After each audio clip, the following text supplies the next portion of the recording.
The Great Depression was a tough time for everyone. The economic collapse left millions unemployed and struggling to make ends meet. Bread lines and soup kitchens became a common sight, as people did whatever they could to survive. It was a period marked by hardship and uncertainty, but also by resilience and ingenuity. But hardship often breeds innovation. Just ask Harland Sanders. Born in 1890, Sanders faced his fair share of struggles from a young age. He lost his father at the age of 6 and had to take care of his younger siblings while his mother worked. Despite these challenges, Sanders developed a strong work ethic and a passion for cooking. This wasn't some young culinary prodigy. Sanders worked a variety of jobs throughout his life, from farmhand to streetcar conductor, and even as a soldier in the U.S. Army. It wasn't until he was in his 40s that he found his true calling in the kitchen. Colonel Sanders didn't start serving his famous fried chicken until he was 40 years old.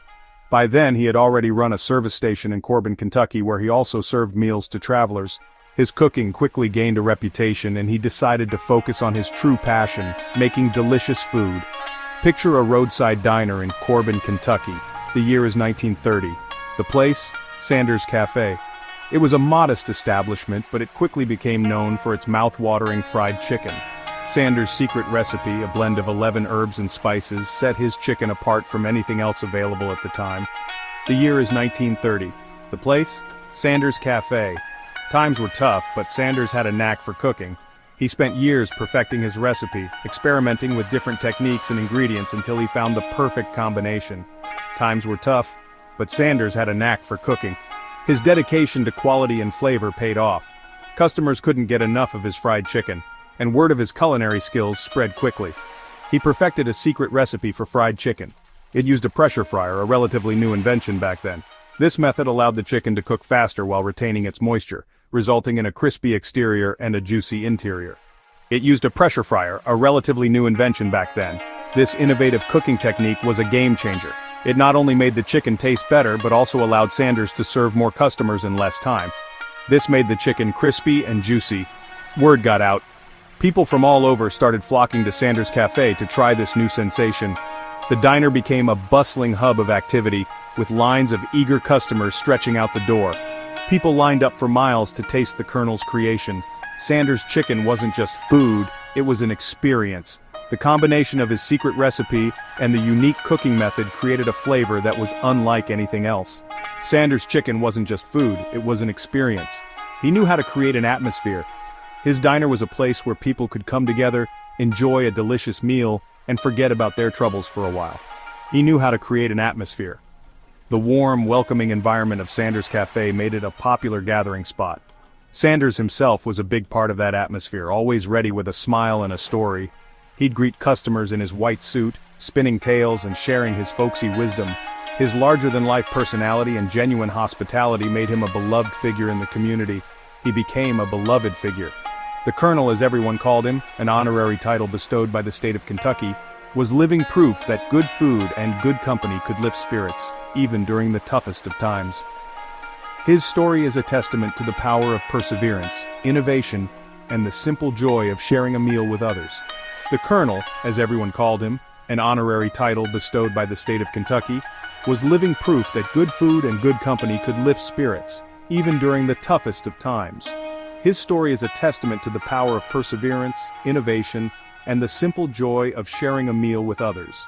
From a small diner in Kentucky to a global fried chicken empire, Harland Sanders' journey is a remarkable example of how one man's passion and determination can create a lasting legacy. Word of Sanders' finger-licking good chicken spread like wildfire. Soon he was franchising his recipe and the now iconic KFC name. It was a stroke of genius. People loved the simplicity and the taste. Plus, the Colonel's image, that goateed, bespectacled face, became synonymous with Southern hospitality and good eating. KFC restaurants were popping up faster than you could say extra crispy. By the 1960s, Kentucky Fried Chicken was a bona fide American success story. The Colonel had gone from a small-town diner owner to a national icon. He was living the American dream, one bucket of chicken at a time. In 1964, at the age of 74, Colonel Sanders decided to sell KFC. After years of hard work and dedication, he felt it was time to pass the torch. The Colonel had built KFC from a small roadside restaurant into a national sensation, and now he was ready to see it grow even further under new leadership. He sold it to a group of investors led by John Y. Brown Jr., who would later become governor of Kentucky. Brown and his team saw immense potential in the brand and were eager to expand its reach. They believed that with the right strategy, KFC could become a global powerhouse in the fast food industry. The deal was worth millions. Specifically, Sanders received $2 million, which was a substantial amount at the time. This transaction marked a significant turning point in the history of KFC, setting the stage for its future growth and success. It seemed like a fairy tale ending for the Colonel. He had achieved the American dream, turning his secret recipe into a multi-million-dollar empire. With the sale, he could finally enjoy the fruits of his labor and take a step back from the daily grind. But as with many tales of success, there were some unexpected twists. The new management had their own vision for KFC, which sometimes clashed with Sanders' original ideas. This led to tensions and disagreements about the direction of the company.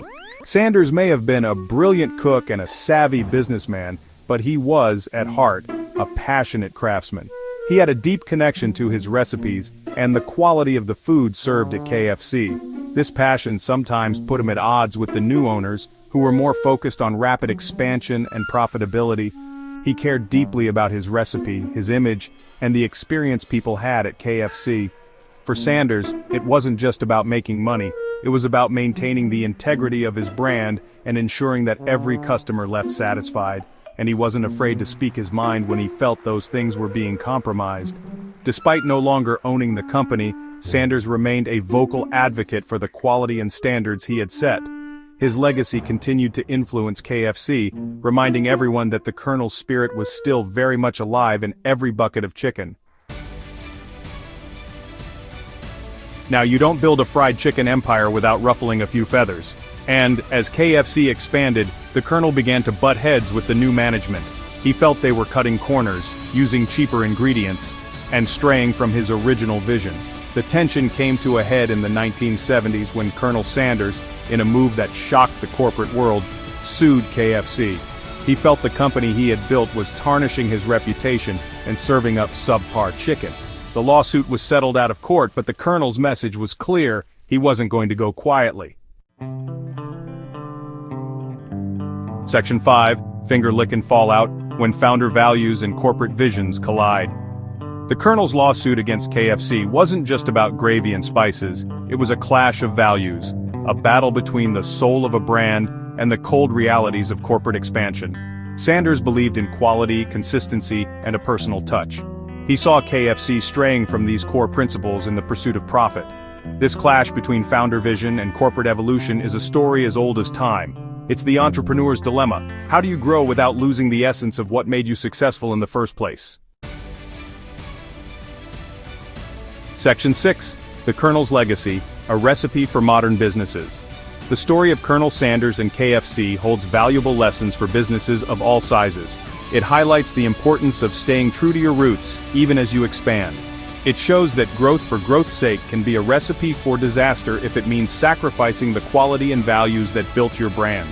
In today's fast-paced business world, it's easy to get caught up in the pursuit of the next big thing. But the Colonel's story reminds us that sometimes the most important ingredients for success are the ones we started with. Section 7. Trust your taste buds, the secret sauce of brand identity. The Colonel understood that brand identity is more than just a logo or a slogan. It's about trust. Customers trusted Colonel Sanders because they knew what to expect. Delicious, high-quality fried chicken made with care. When KFC strayed from that, they risked losing that trust. In today's world of endless choices, building trust is more crucial than ever. Customers are bombarded with options. They're looking for brands they can rely on, brands that consistently deliver on their promises. Section 8. Balancing Growth and Heritage, a delicate recipe for success. The Colonel's story isn't a cautionary tale against growth. It's a reminder that growth must be managed carefully. It's about finding the balance between innovation and tradition, between expanding your reach and staying true to your core values. Companies like In-N-Out Burger and Chick-fil-A have found success by following a similar path. they've expanded cautiously, maintaining tight control over their operations and staying true to their founding principles. Section 9. A finger-licking future. What can we learn from the Colonel? So the next time you're enjoying a bucket of fried chicken, take a moment to remember Colonel Sanders. Think about the journey he embarked on, starting from a small roadside restaurant during the Great Depression to building a global empire. His story is not just about fried chicken, it's about perseverance, innovation, and the relentless pursuit of a dream. Remember his passion, his commitment to quality, and his willingness to fight for what he believed in. Colonel Sanders was a man who never gave up, even when faced with numerous rejections and failures. He believed in his recipe and his vision, and that unwavering belief is what ultimately led to his success. His story is a reminder that even in the fast-paced world of business, some things are worth fighting for. It's about more than just making money. It's about creating something meaningful, something that stands the test of time. Colonel Sanders' journey teaches us the importance of resilience and the power of a single idea. It's a reminder that true success is about more than just the bottom line. It's about the relationships you build, the people you inspire, and the legacy you leave behind. Colonel Sanders' impact goes beyond the delicious chicken. It's about the values he stood for and the lives he touched. It's about building something you can be proud of, something that leaves a lasting legacy. Whether you're an entrepreneur, a chef, or someone with a dream, Colonel Sanders' story is a testament to the power of hard work and dedication. It's a call to action to pursue your passions with vigor and to never settle for mediocrity. And that's a recipe for success that never goes out of style. So as you savor that crispy, flavorful chicken, let it be a reminder of what can be achieved with a little bit of grit, a lot of heart, and a dash of ingenuity.